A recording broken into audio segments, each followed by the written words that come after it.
Good morning, everyone. Shout out kay Handle_how, kay Mr. Leopoldo Jasmine, kay Miss Divine Silvestri,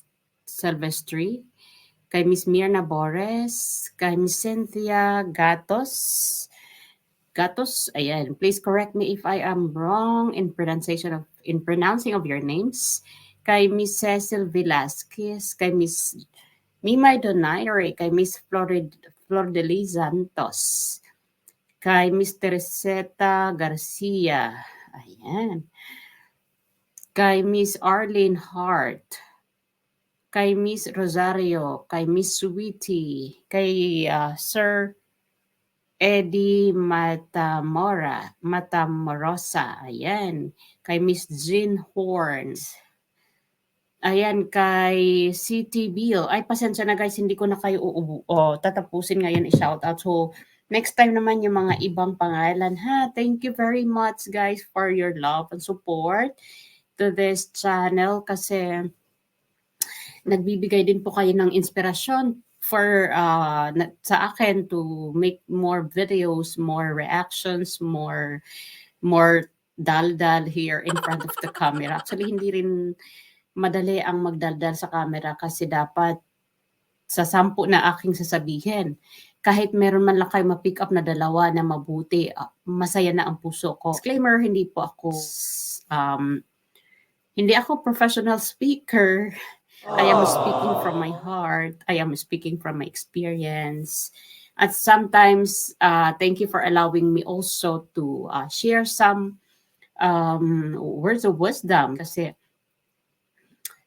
again, as I reflect on my videos, wala akong naalala na naging masama po ang ating pagbibigay puna dito kay Carlos. In fact, nagbibigay po tayo ng payo ayon sa aking kakayanan. So, kaya day by day, if possible, mag-i-inject po tayo ng mga reflections or mga daily words of wisdom para po sa ating lahat. Ayan.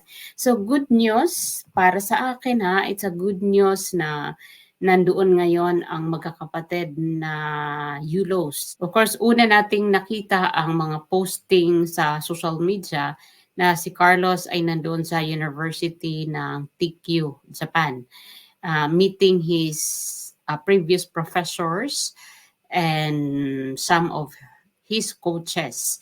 So that's a good news. Good news muna tayo, wag muna tayo sa bad news. And again, nandun din ang kanyang mga kapatid na 2 na si Eliza, the youngest girl, and ang kanyang kasunod na kapatid na si Eldro. At ang nanay niya ay nag-post ng ibinida niya ang training ng kanyang mga anak sa Japan, o 'di ba? Sana ito na yung maging way ng kanilang pagkakabati-bati.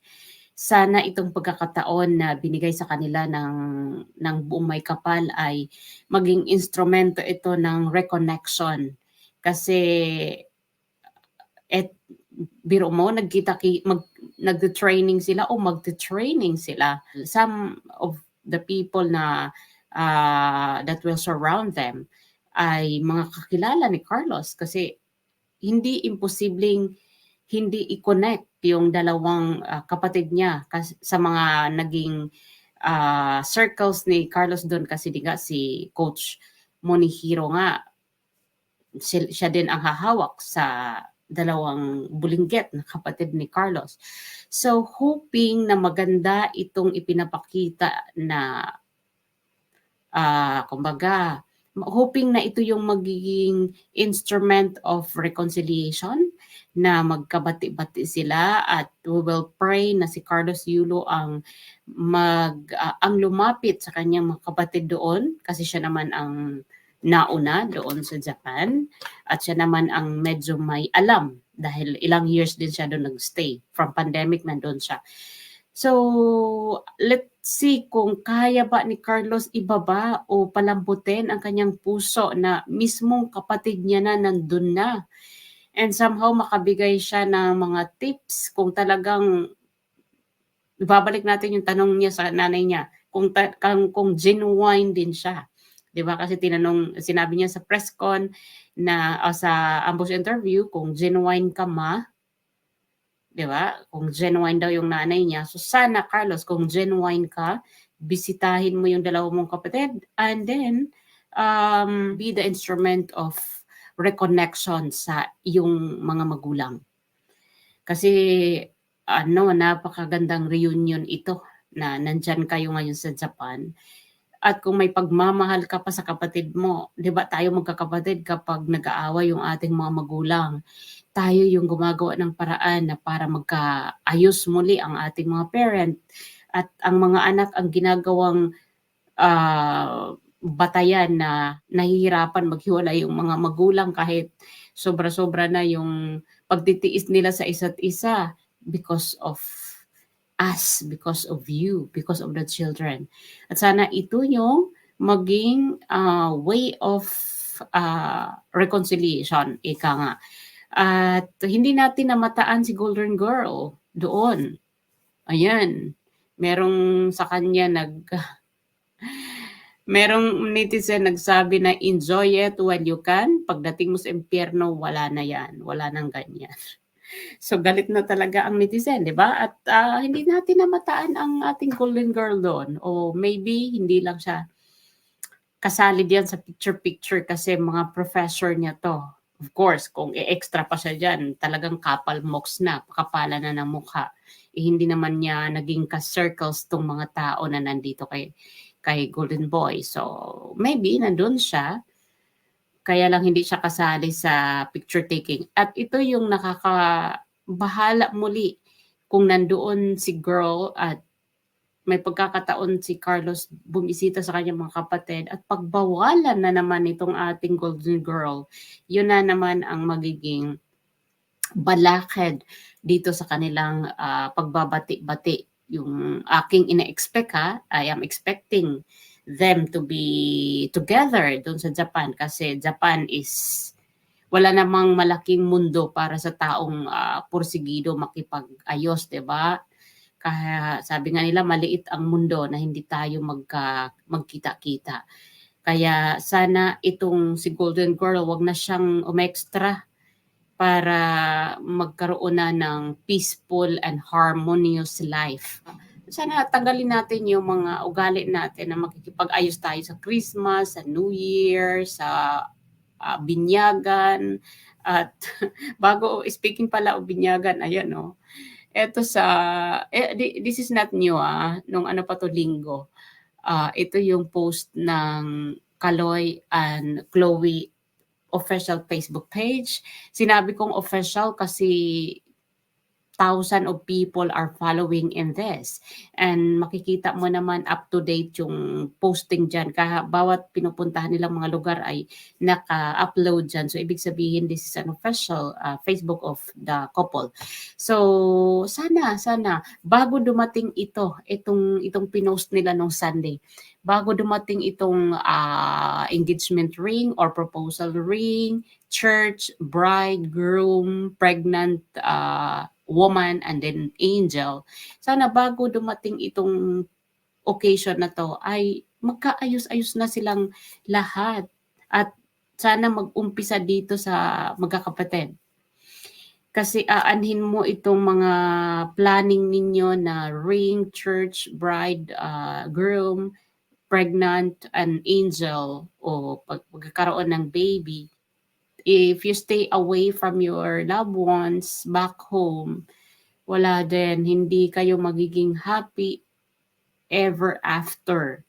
So yun po yung hamon sa buhay ngayon na kailangan natin maging handa sa bawat minuto na pinahiram sa atin ng ating buong may kapal. And let's tackle about this reflection of today, yung about the day we do not expect. Ito yung nakakatakot, guys. The day we do not expect and the hour we don't know. Sino ba ang may alam na our life will be taken away tomorrow, today, next week? Wala, di ba? The day we do not expect and the hour we don't know. Maybe any moment of the day, He will come like a thief. Alam naman natin lahat yan. And if we live with the expectation that the Lord will come today, every moment can be transformed into amazing grace.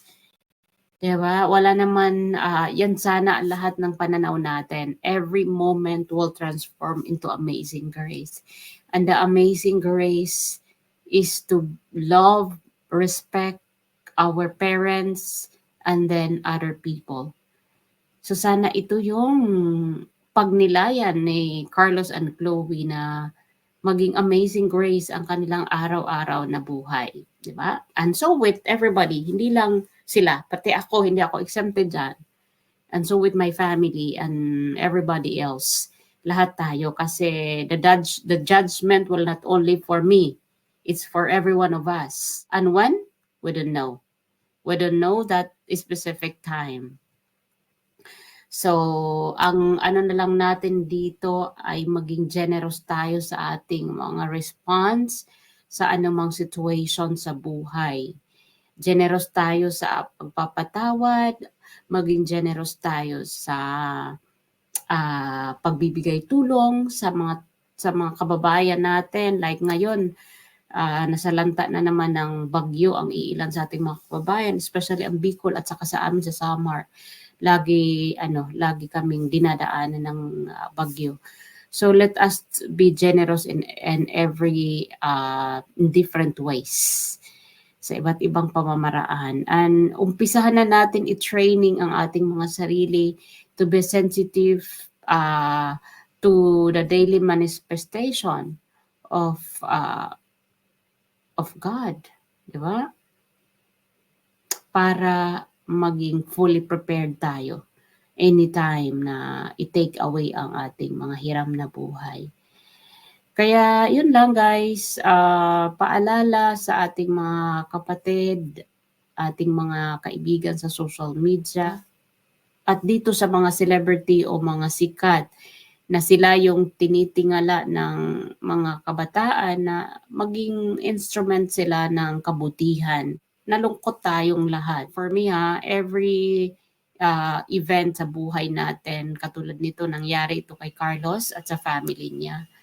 Lagi ito may kadahilanan. Kaya ito nangyari dahil ito yung mga experiences na magtuturo sa bawat isa sa atin kung paano natin pahalagahan ang ating mga sarili, lalo na ang ating mga magulang. Parang inadya ang lahat na kahit may nangyaring issue ng pagkasira ng isang pamilya, na bigla itong napalitan ng positibo dahil sa kwentong buhay na ibinahagi ni Julius Manalo. 31 years na naghahanap na walang galit ni katiting na galit sa puso niya, hindi niya dinala o hindi niya dala-dala. Ito na samantala itong isa ay the opposite, na nandyan ang magulang, hindi na kailangan hanapin, pero pilit na tinatalikuran.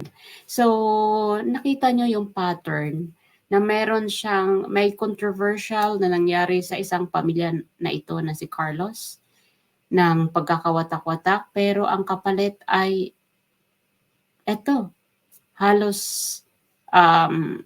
napakaganda nung senaryo na natagpuan ni Mr. Julius ang kanyang ina. So nakita niyo yung pattern. Ako naisip ko yung pattern na yan na this is a big lesson to be learned by every family, na pahalagahan natin ang buhay, ang ating mga mahal sa buhay. Kasi iisa lang sila. Walang nabibili sa supermarket at sa SM Supermall ng mga magulang at iba pang miyembro ng pamilya. Anyway guys, maraming salamat po. I will not prolong this vlog today kasi I need to go to my work. Kaya maraming thank you din sa inyong panonood. At ingat po tayo palagi. Bye for now. I'll see you again later. Bye.